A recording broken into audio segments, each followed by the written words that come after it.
what is the most important priority of a company? Is it the employees, the product, or the service they are offering, or the customers are the priority? Can a company grow and achieve excellence if there is no strong emotional bonding between the connection between the employees and the brand? Today with my guest we'll discuss how business can grow with purpose, how brands can earn trust, and how leaders can develop themselves and their teams to achieve excellence. Welcome to the second season of the M6 Step Forward podcast. And today I'm honored to welcome Dr. Dimitrios Nikolaidis, the CEO at Embryo Lab, a leading fertility clinic in Europe. And as a general manager, he leads the clinic with a strong commitment to quality, innovation, and people-centered management. I like that the most, focusing on empathy, transparency, and exceptional service in a highly sensitive medical environment. Welcome, Dr. Dimitrios. Thank you. Thank you very much. Thank you for the invitation.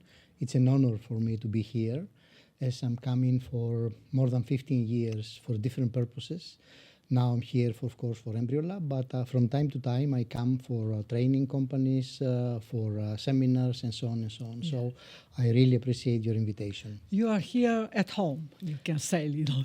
True. Yes. In a way, yes. In a way, yes. As you are also a well-known trainer in the M6 Educational Center. You already did many trainings and workshops. You delivered also a lot of training, but also you had also students in here. I do have a lot of students from North Macedonia. Yes. Unfortunately, many of them are not in the country. They are in different countries in Europe, in United States. They do marvelous job there. Yes. And unfortunately, because this is a country of 2.5 million people, so they cannot afford losing such brains, such brain capacity. Yes. And this is devastating for the region, not only for the country. Yes, and that is happening even more now. People are leaving. Some of them are coming back, as me. I came back, but of course I see that I'm already 18 years back now. I was 17 years in the Netherlands, 18 years back, and changed a lot here also, but in the Netherlands as well. We're going to talk also about that. And I have a question for you. According to you, what is the most important priority of a company? Employees, the product, or the customers? Also in your company that you are leading from 2017, the patients. What is according to you? Or how can you prioritize that, or they're all this is a critical question. I will go a step back and tell you that the most important element of a company, in my humble opinion, is the philosophy of the company, is the philosophy of the owners and the top management. If the philosophy of these stakeholders is money-driven, the whole thing will be formed around financial things. If the philosophy of stakeholders and top management is human-centered organization, then the whole company will operate and function through that philosophy. So I strongly believe that philosophy on one hand, because it will function like a great safe tool for decision making, is one important thing. And of course, the second important element is people. The element of people, because if you don't have skillful, positive, good level of people, then nothing serious can happen in the industry. I understand this very well, and it's very great that you mentioned that the foundation are actually the people who start the company, and also the leadership team, that they create the environment, the business, the culture, organizational culture. And also if you say that what is actually, are the employees the foundation of the strong brand, or are the founders? That's a tricky question, is the combination. But everything, in my view, begins with a philosophy. Because if the philosophy is human-centered, then they will select people that they fit to their vision and to their values. However, at the very top, I would put the vision and the philosophy of the stakeholders. Yes. And what do you understand from philosophies? Why they start the company, or the vision of the company, the purpose of the company? Correct. Right. Yes. The reason we exist. The reason we exist. And this sets actually the pace. It sets the whole framework of the operation. However, in my opinion, this is very critical. And then you start building by people, you start developing the strategy, you start developing the tactics, you start developing the operation procedures on how the company will function. All those four elements I just mentioned, they depend, the formation I mean, from the philosophy. Yes. That's why I insist we have to go a step back and see why we exist. What is the reason of existence? Yes. That reminds me of a client of mine who have a very successful company, and that is already existing for 20 years, and he is still in a survival mindset. He, as a founder, because he started the company from a survival reason. And that's the philosophy somehow. So he's holding the control. He's holding everything in the company, because if he let it go, so the people cannot be leaders themselves, because the founder is still holding. You see? For how long? Yeah. And what will happen to the next generation? Yes. Okay. Maybe the next generation doesn't want to belong in this kind of company that is still in a survival mode. So that kind of philosophy we are also talking about. Indeed. Yes, very interesting. That's, for me, it's also from a systemic point of view, it's very important how everything started. So if we... you also have very interdisciplinary background as an academic, as a professor, trainer, and experienced executive. So how do you combine this? Let's say when you lead embryo lab, how do you use your academic knowledge in order to lead processes and leading people? True. In a way, one complements the other. Yeah. So in order to prepare myself for academia, I have to be up to date. I have to read current articles, current research, new books, new knowledge. So all these things will be transferred into practice.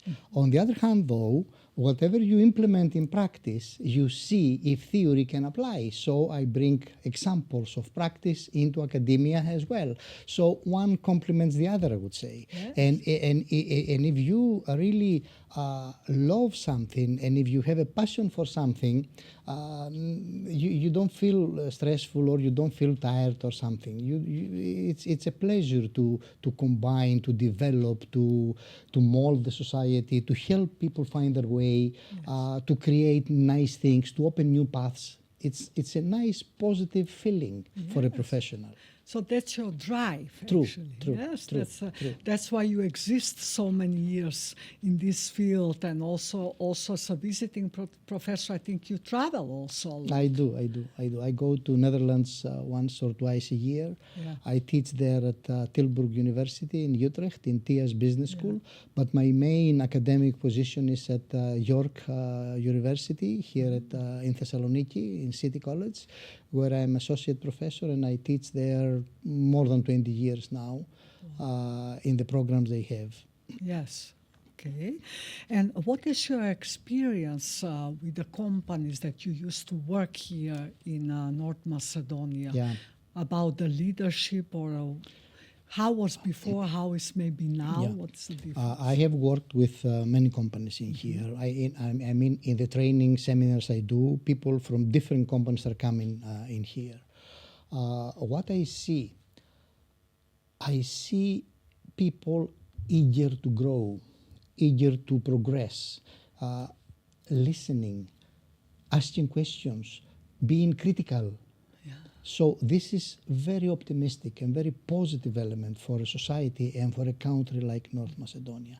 I'm very happy. People trust me. Yes. And they, sometimes there is tension, used to be tension between the countries, but I'm very happy because people trust me, because they really see that I do care for the progress of the society. Yes. And in the years back, I found some really great leaders in here, not necessarily with positions. Yes. I mean, leaders in the way they think, in the way they judge, in the way they ask questions, because leadership sometimes is associated with a high position, but this is not true. No. You find leaders even in lower rank positions, and you see that this person, oh my God, this person has a vision, is a philosophical person, persuades, convinces messages. So I strongly believe that there is future in here. I strongly believe there is future.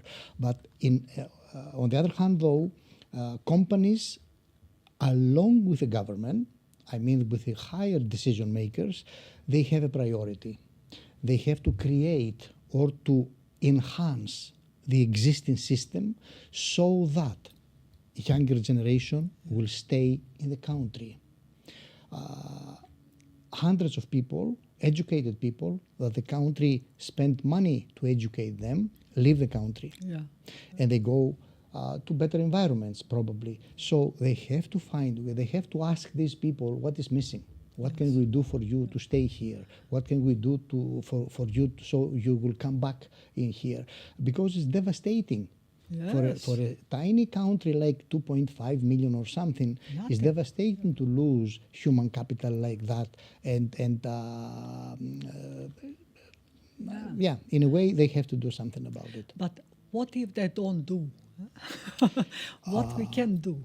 Then you are going to have a recycle of the same and the same and the same thing over and over. Yes, that is happening. True. In the leadership, in the companies, in the government, in the local government, in the national government. So they need new blood. And I see this in the company, in the company that I lead, in Embryo Lab.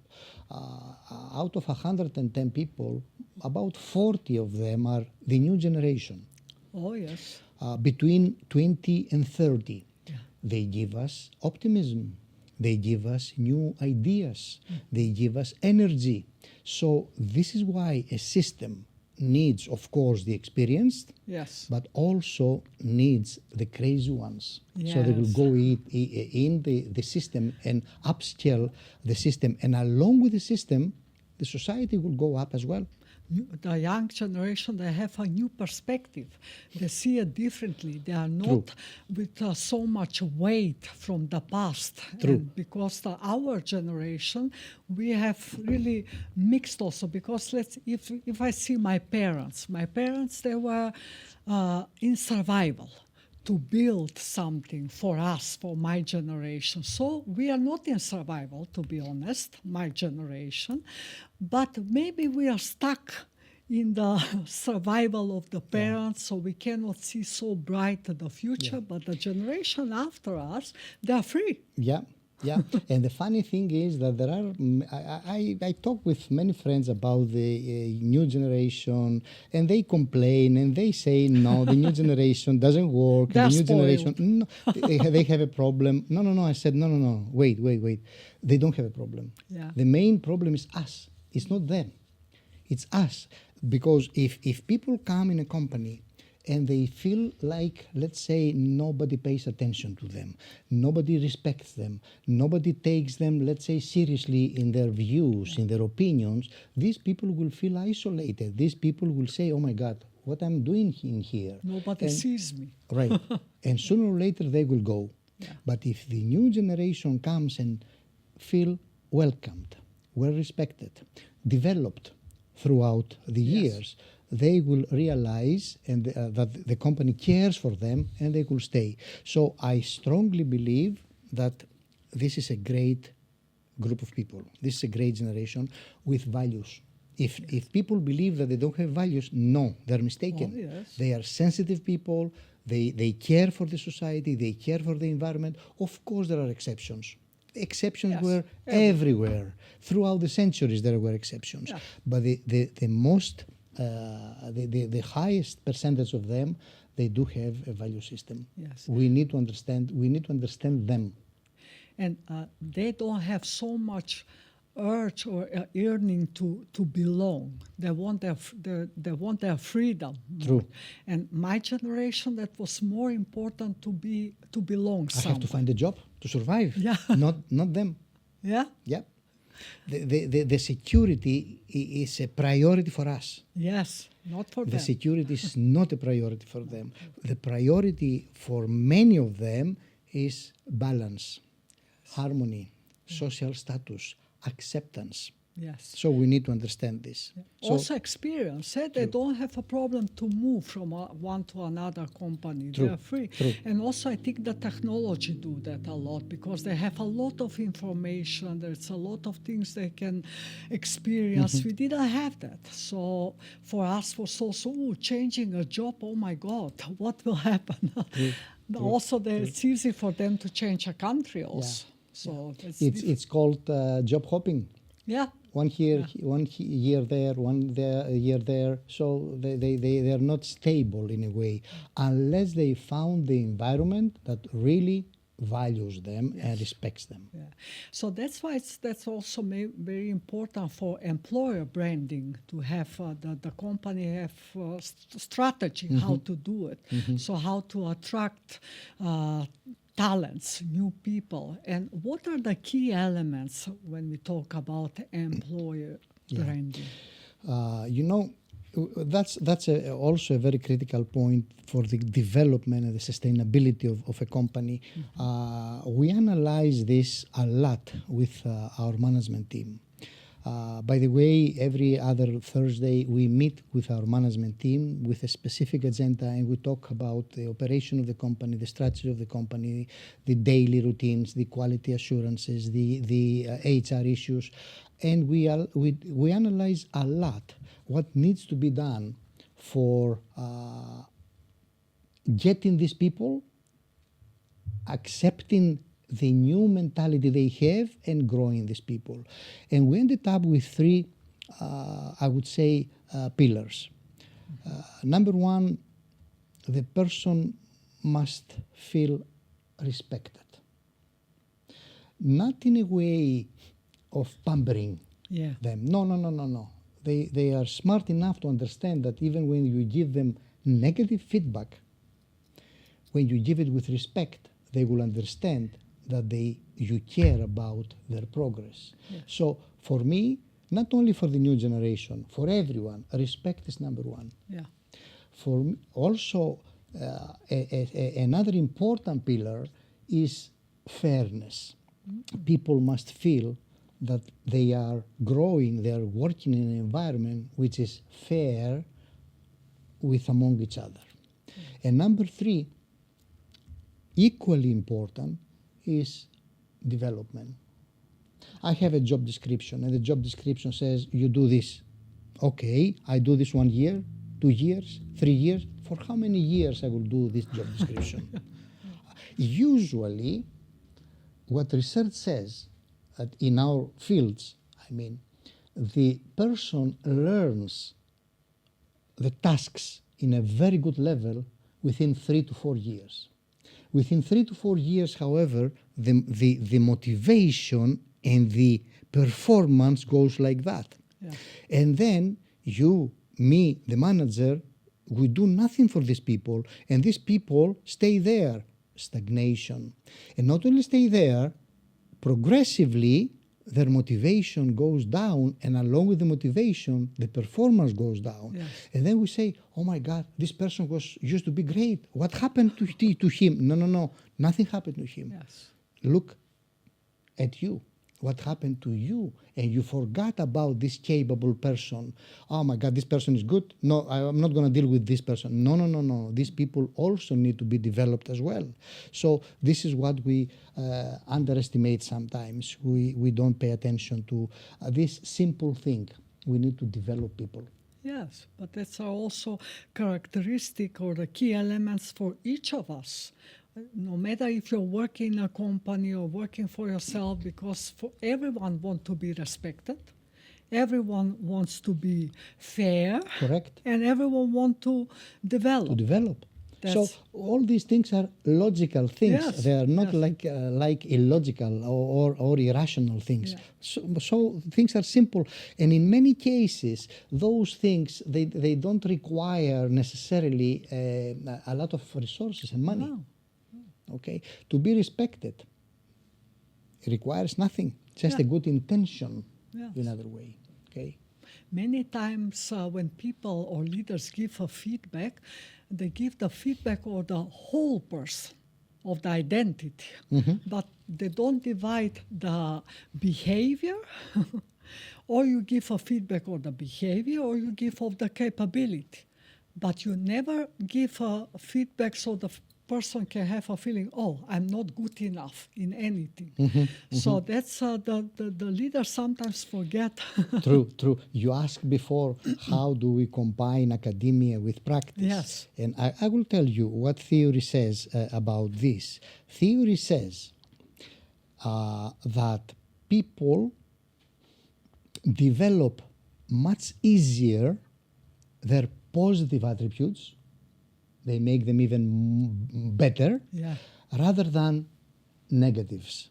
It's difficult for someone to develop greatly a negative attribute. So what this tells to a middle manager or to a manager, focus on people's positive attributes and work to develop them. Yes. Primarily. I'm not telling you that don't deal with negatives. Of course you will do, but don't have high expectations there. Yes. The high expectation will come if you focus on the positive sides of a person. But that's in life also, is it? Like True. if you only see the negative things in life, you will never be happy or experience Indeed. something. You will always searching for something. So it's also good to see the good things that are happening in life. I also find a very interesting information in your LinkedIn profile. So you did homework, I see Of course, here. I need a little bit Okay. of research. And I really like that because you have experience also with leading and managing a professional football and soccer club. Yeah. So what is the difference or what are the similarities between managing a company or leading a football team when it comes to reinforce the image of the company or the club in order to attract and retain top talents? Yeah, in a way, there is not much difference. No. No, because a professional football club is a company. Yes. Of course, in our region, they don't see it like that. It's more emotional. Oh my God, my team is losing, is winning, whatever. But if you visit other countries, you will realize that they protect their core product. They protect their product. The product is the football game per se. Yeah. But along with the football game, which is the core product, there are other levels of the product as well. What are the other levels of the product?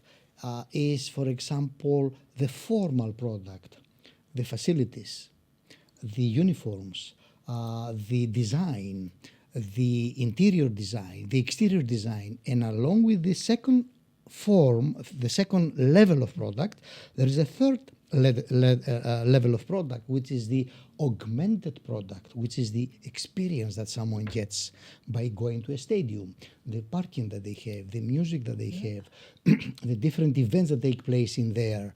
But in our region, they focus mainly, not all the teams, but many teams, they focus only in the core product. This is wrong, because the core product will be loved by the heavy users, but the light users, they like also the other elements of the product. So in a way, however, theoretically, there is not much difference, but in practice there is difference, because most of the owners of football clubs, of professional clubs in here, they don't see it like that. They don't see their investment like a company. They see it like an emotional thing. I have to satisfy my core users and nothing more than that. Yes, and what I experience here, the professional clubs, when they go for some, how you call that, when they play with each other? I forgot. Not prevar. A football game. Yes, Yes. when they have game, most of the teams, whatever it's a football or basketball or handball, they go to be part of it. So the criteria, the standard they're going, they don't go to win, but they go to participate. So, okay, we went for this game, but there is no mindset of winning. And that's why maybe the sport in Macedonia is not in a high level, because the whole strategy is, all the criteria and the startup is just to participate. And if we're going to win, we will win. We will see. Yeah. So that's also with the companies also. Why are you in the market? What is the strategy that you are using? How you attract customers? How do you attract? So it's the whole picture, as you say. It's not only the product or the service that you are offering. And what about emotional connection between the employees and the brand? How they can, is that important to have an emotional connection? It is, of course, it is important, particularly in our sector. In health, it's not like I am in an industry where there is no feelings. In health, and particularly in vitro fertilization, there is a lot of feeling in there. Yes. So this is the reason we pay a lot of attention in selection of people, in training of people, in development of people, in monitoring their performance and their attitude throughout the year, because we need to make sure that in every entity there are two things. One is the technical aspect, how good somebody is in what they do. The other is the behavioral aspect, how well this person fits to the particular job, to the particular position they have. And in certain sectors like health, this is very important as well. Somebody might be excellent in the technical aspect, but lacks in empathy. The job description does not say you have to have empathy when talk to people. So this is an attribute that the person must has and develop this throughout. So I strongly believe that emotions should go hand in hand with the technical aspects of a job. And you are, as a marketing expert, you also did a lot of, for some companies, you was a marketing director, or did I? I work in football, actually, like a commercial and marketing director for 2 years in Aris Football Club. It's a different experience. It was a different experience. You see that sometimes theory is far apart from practice and from implementation. And I always feel, and I think that whatever is the product or the service the company is offering, we as a customers, we are buying or using emotion, experience. True. This is actually what the theory says. The theory says that people buy on logic. Some people buy based on logic. Some people buy based on emotions. Unfortunately for the society, most of the people buy based on emotions, not on reasoning, not based on logic. And they take advantage, marketeers take advantage of this, and they try to sell us things that we actually don't need them in many cases. So but that's also have to, each company have their own product and they want to attract the market. True. But how about the employees? That's the way how employees feel about their workplace directly impact the productivity, innovation, and satisfaction of the customer. Of course. Yes. No question about it. Yeah. I have cases of companies that they have 20% turnover rate of per year. Imagine you have a company of 100 people, and every year 20 of them are leaving. It's difficult to sustain quality. It's difficult to be consistent in your product offering. However, it's imperatively important for the companies to find ways so that they will create an environment that people will like to stay for years. Yes. And this is not easy. No, this is not easy. Especially with generations difference. Right. That's why then you have to go back to the initial question of philosophy. Yeah. If you don't invest on not necessarily on money, if you don't invest in effort, in time, in talking to people, in molding your middle managers, because this is the critical key. Yes. The middle management is the critical key. So to mold them in a way that the employees feel that they have someone to talk when needed. They have somebody to ask for advice, to ask for a mentorship program. So for me, this is very important. And companies need to realize that it's one way. If they want to stay in business for years, yes. if they want to the company to continue to the next generation and to the next generation, they need to invest in people and in infrastructure based on philosophy they have. Yes. And how is with the family businesses? What I have experienced with family businesses, let's say the second generation came, people that are already working there for many years, they cannot connect with the second generation. They are still connected with the founders. Yes. It's so simple and easy to explain. First generation, they have passion, they work 10, 12, 15, 14 hours a day. Right. They start and they work like 15, 16 hours a day. The next generation, they're not going to work so many hours. No. This is very important, however, for them to understand that they need to develop simple procedures. Have you ever wondered why universities are there for centuries, regardless who is leading the university and who is the president of the university? Because they have institutions, because they have functions, because they have procedures they operate under with. Companies, the owner retires, the new generation finds a chaos. If they have the capacity, the mental capacity to say, oh my God, great, let's change direction, let's organize the company now in a better way, that's great. If not, sooner or later the company will dissolve. Yes. Yeah, it's not easy for the employees also to connect with a new generation, but also to do different things that they used to do, because change in the companies, it's not easy to do it. Yeah. Yes. You open a new chapter now Yes. regarding change. You know something, I go beyond the stereotypes. And I will tell you something. I do a move in my job for 5 years. And now you come and say, listen, you don't need to do this. You don't need to do this. You need to do this. I said, why I do this? I'm not used to do this. So my comfort of zone shrinks. Shrinking my comfort zone means what? I will resist. I will say, no, I'm not going to do this. Or I will do it when you're present, and I'm not going to do it when you leave. So another critical factor is that we need to work on change. Companies that they don't change, they're out. Simple as that. Yeah.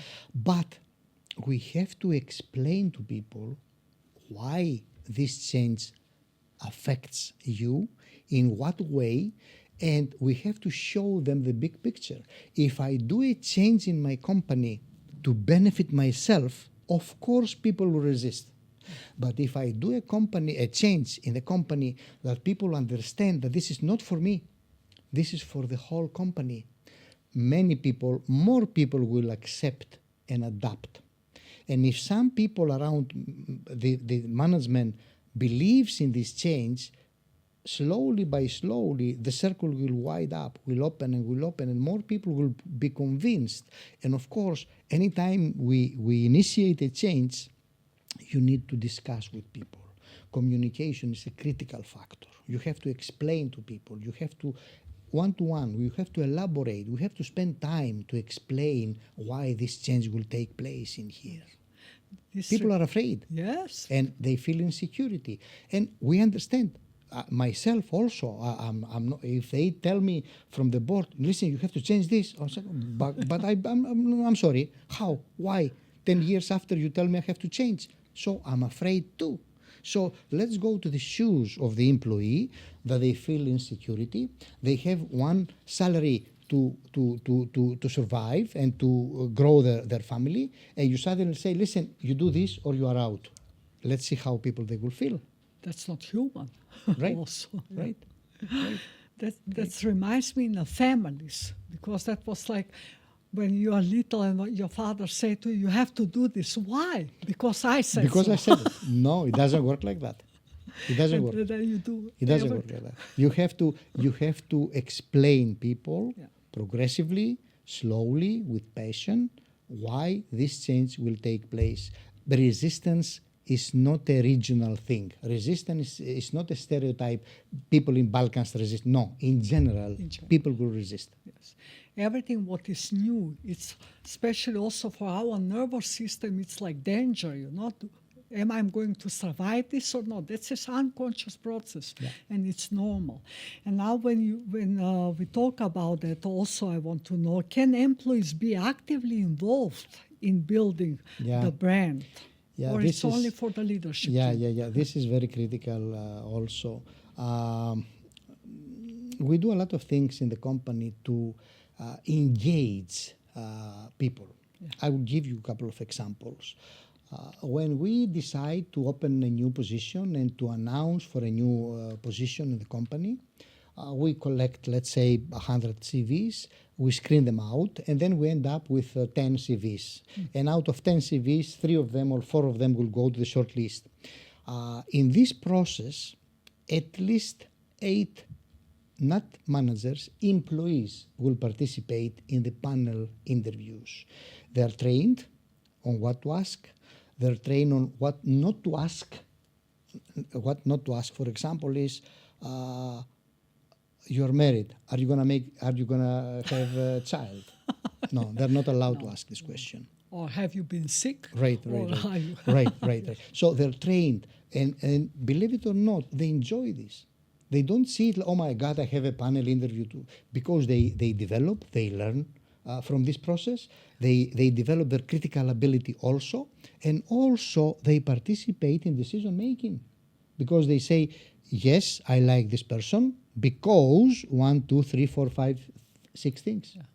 And then when the person comes in, some of them will be mentors. They will mentor the newcomer, so that in every question, in every insecurity, in everything that they don't understand, maybe there is someone to guide them. That's why the turnover rate in our company is very low. It's less than 5% the last few years. Because we don't do miracles. We do simple things. We do logical things. Yes. You involved people. Right. You have a newcomer in the company, 23 years old. 25 years old. The lady or the gentleman just graduated from the university. And in the university they have some free time, some fun time, they have social life intensive. And suddenly you say to these people, listen guys, now you have to function in squares.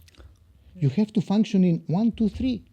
Oh my God, it's a shock for a newcomer. Yeah. But if they have someone to prepare the orientation for them, to give them some time to observe all these new things, to adjust with all these new changes, these people slowly by slowly they will enter into the philosophy of the company. Because what we intensively mention to people is, you spend 8 hours of your life in here.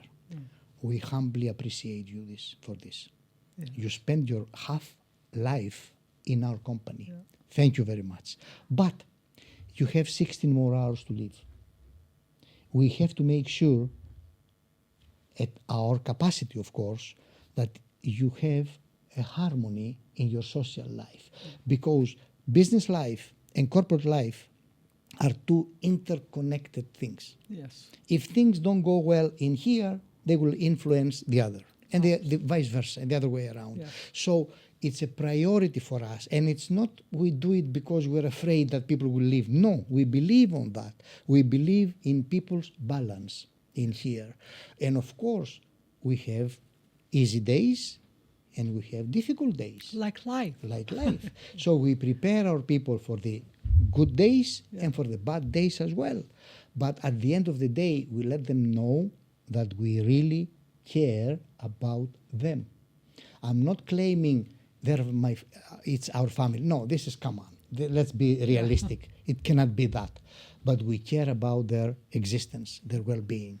What a great practice, eh?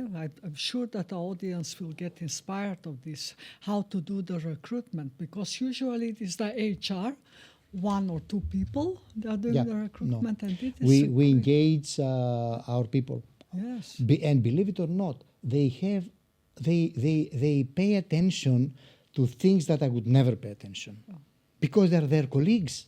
Yes. Who is better to judge? Of course I will judge, I will screen them out. Yeah. I'm not going to send them 100 people because they have to work as well. Yeah. So, but I will send them the short list, 4 people. Guys, you have to see them in 2 consecutive days, the same panel. So there is a set of criteria. Based on the set of criteria, they're trained, of course. Mm-hmm. You give me your suggestion. It's not necessarily necessary that I will always follow their suggestion. If we are in doubt, we're going to have a third panel to see what they will say. Yeah. But at the end of the day, we engage people in the operation of the company. Yeah. Now we update, for example, our quality assurance system. The easy thing for us is, guys, the middle managers take it and do the changes. No. Of course, the middle managers will participate, but we ask middle managers to appoint people from their departments so that people will feel engaged. Number one, you build capacity because instead of 10 people, now 20 people know the quality assurance system we have. Number two, you progress and you develop and you grow people that way. That's why I said we do simple things. We don't do... They are simple, but also maybe for somebody who never did it that way, that looks like very not so easy to implement. But it's absolutely empowering and creates the internal culture, the organizational culture, that everybody is involved. That's, I call it the generative collaboration. Yeah. You mentioned this, and you give me the opportunity to tell you something. Some people believe that to build a culture, it's like I have a magic stick, and from next week, no. It's a process. It's a process. It takes time. It takes years to build a culture. Again, I go back to the philosophy. If the philosophy of top management is, come on guys, sales, bring me sales. How to build culture by doing this, okay? So it's important to understand that it takes time, consistency, and a plan to build it. And action. Correct? Yes. And action. And action is the most important. What can you recommend or suggest to the leaders, some, let's say, tips and tricks? Or we spoke about employer branding, we spoke about the philosophy of the company, of empowering the people, but also creating organizational culture that is a process and involve the people in the process of building the brand. And what something simple, maybe, what you're also going to address in your workshop next year. Yeah. You give me nice ways to think now. Yeah. First of all, it's important for everyone that deals with managing people to talk to people. To talk to people. Not necessarily about key performance indicators, about talk to people. Understand them, how their weekend was, what was the biggest fear they have, how do they perceive development, what is development for them, how do they see themselves in the next future year or so. Simple personal things, so people will realize that you really care about them. If you do this, people will not work just for the salary. Yes. They will work because they strongly believe that there are people in their company that they really care about them. And I'm not talking about top management necessarily. I talk about I talk about middle management as well. Yes. For me, this is a very critical element if you want to build a culture. Okay, we decide to build a culture, top management, board of directors. Yeah. Who will do it? And how? The middle management, the management Yes. team. Yes. So that's why I think these people are the backbone of every company. So we need to carefully select these people if they are willing to do the job, if they can do the job as well, they are skillful enough to do the job, and if they are accepted also, because you might have a very skillful person but a difficult person to deal with. So I believe also that if somebody is in the top management, they need to invest on middle management as well, and also they need to pay attention. Usually what we do is we pay attention to people that they need motivation, we pay attention that people they need training, and we don't pay attention to the stars that we have, the people that they are really great in what they do. We consider them for granted. Oh. But these people which are capable and positive, they are not staying with you because of the salary. They are staying with you because you challenge them, because you give them tasks, because you appreciate them, because you motivate them, because you respect them, because you put them like decision makers in a way. So top managers don't realize that they have to spend time with their stars as well. Yes, to reach out to them. True. Not to be just behind the door and on the desk, but reach out to the people. I always say leadership is a relational activity. It is. Yes. Of course. You are not leader by yourself. Of course, of course. But at the end of the day, of course, it's relationships. Of course, it's responsibility.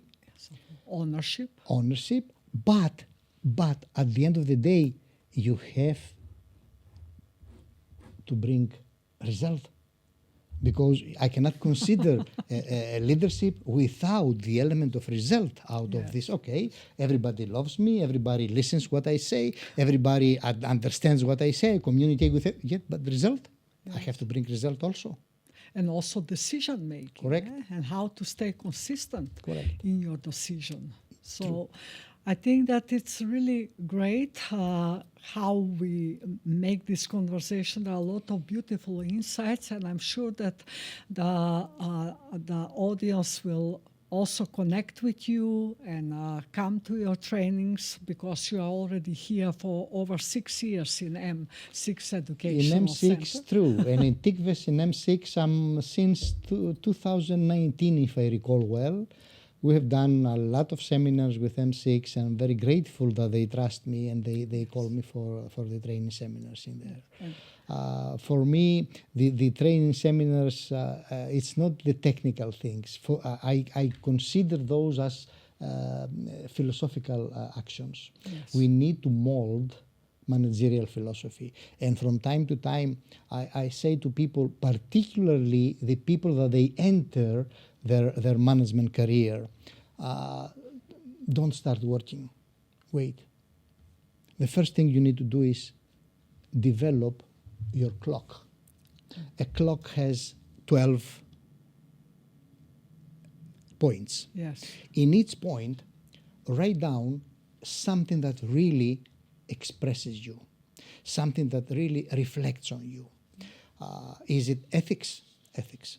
Is it positive attitude? Positive attitude. Is it passion? It's passion. Is it hard work? Hard work. Is it curiosity? Whatever expresses you.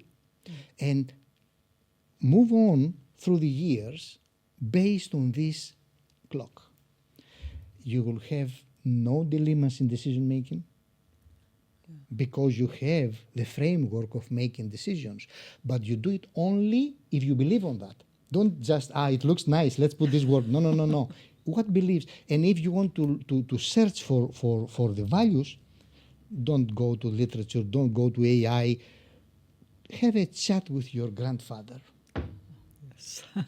Have a discussion with your father or your mother. Or ask your children. Right. And you will realize what the Yes. value system is Yes. in there. So for me, this is important. Yes, that's just what makes the leader. It actually makes the values, the beliefs, the past also, because the leaders for us, they were our parents. True. And how the parents are True, leading true, the true, family, true. that's the way also how we lead ourselves or we lead the work. And We took a lot of examples, a lot of lessons from our fathers. My father had a grocery store in a village. So I took hundreds of lessons from the way he was treating the customers, the way he was serving, the way he was making calculations. I feel like I got so many valuable lessons from him. Yes, and did you learn something that you are not going to do it the way he did it? Yes. He used to say, I remember him like, and he's still alive and in very good shape, and we discuss a lot of things with him from the past. He used to say to me, listen, Dimitri, the customer is always right. The customer is always right. So I grew up with this. The customer is always right. When I went into the industry, I started doubting about this because no, the customer is not always right. If I have a customer that distracts my operation, I will throw him out. And we had a lot of examples in the company, in Embryo Lab, that we said not a lot, we had examples of customers that they were disturbing the operation, insulting our employees, and we let them go. Yes. Simple as that. So yes, this is one advice that my father said that I did not follow after some years. Yes. So that say also beautiful for the end that we are loyal to the values and belief of our parents and ancestors, but maybe some of them are not anymore applicable for our lives. So some of them we can let go. True. Yes. True. Yes. So thank you so much for this inspirational conversation. We started with different questions. Correct. So I prepared for a set of questions until midnight last night, and now you say we changed it. I said no problem. I will speak. No, there is no way to follow a protocol. No. There is no need. I speak with my heart. And I know the people. I have so many good friends in here, and I have so many discussions, and I realize the questions that the people have and the securities they have and the eagerness for a better society they have. Yes. So this is very a huge honor for me to invite me in tables like that or to invite me in trainings. And I don't do this like a job. I do it like an obligation to the many good friends I have in here. And also to contribute to the True. whole country. True. That's also, I really have to say this, I know we are maybe over time, but that's actually life. If you stick on procedure, if you stick of something really planned, you lose the flow.